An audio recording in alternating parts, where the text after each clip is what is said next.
بسم اللہ الرحمن الرحیم۔ صدقۃ الفطر اور فطرانہ دراصل ایک ہی چیز کے دو نام ہیں، اور فطرانہ کس شخص کے اوپر واجب ہوتا ہے، اس میں سب سے پہلے تو یہ بات سمجھنے کی ہے کہ جس شخص کے اوپر زکوٰۃ لازم ہے اس کے اوپر فطرانہ ادا کرنا بھی لازم ہے۔ اور زکوٰۃ کس شخص کے اوپر فرض ہوتی ہے؟ جو صاحب نصاب ہو، یعنی نصاب کا مالک ہو۔ تو اسی طرح فطرانے کے اندر بھی جو شخص صاحب نصاب ہوگا اس کے اوپر فطرانہ ادا کرنا لازم ہوگا، اور جو صاحب نصاب نہیں ہوگا اس کے لیے فطرانہ ادا کرنا بھی لازم نہیں ہوگا۔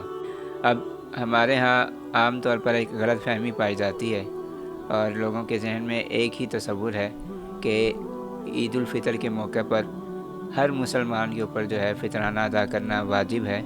تو ایسا نہیں ہے۔ فطرانہ وہی شخص ادا کرے گا جو صاحب نصاب ہوگا، جس کے اوپر زکوٰۃ لازم ہوگی اسی کے اوپر فطرانہ لازم ہوگا۔ اور جو شخص مستحق زکوٰۃ ہوگا، یعنی مستحق زکوٰۃ ہونے کا مطلب کیا ہے کہ جو شخص زکوٰۃ لے سکتا ہے وہی شخص فطرانہ بھی لے سکتا ہے۔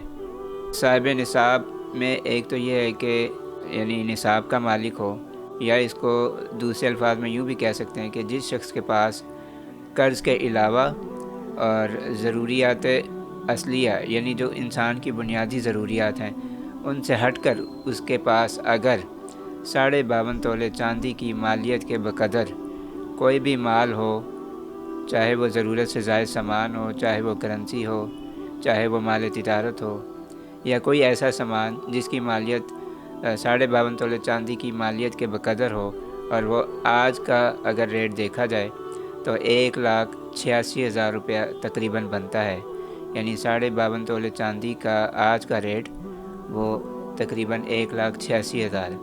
تو جو شخص 1,86,000 کے بقدر کسی بھی قسم کے مال کا مالک ہے تو اس کے اوپر فطرانہ ادا کرنا لازم ہے۔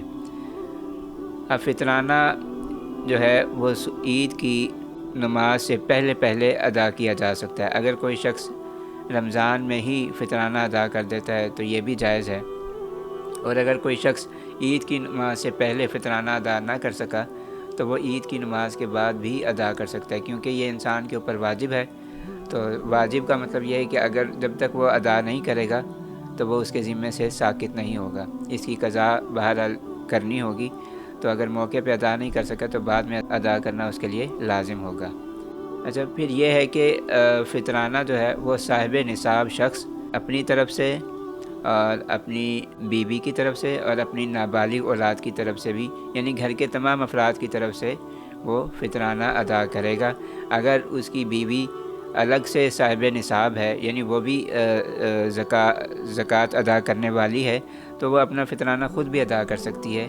اسی طرح بیوی شوہر کی طرف سے بھی ادا کر سکتی ہے، اور شوہر بیوی کی طرف سے فطرانہ ادا کر سکتا ہے۔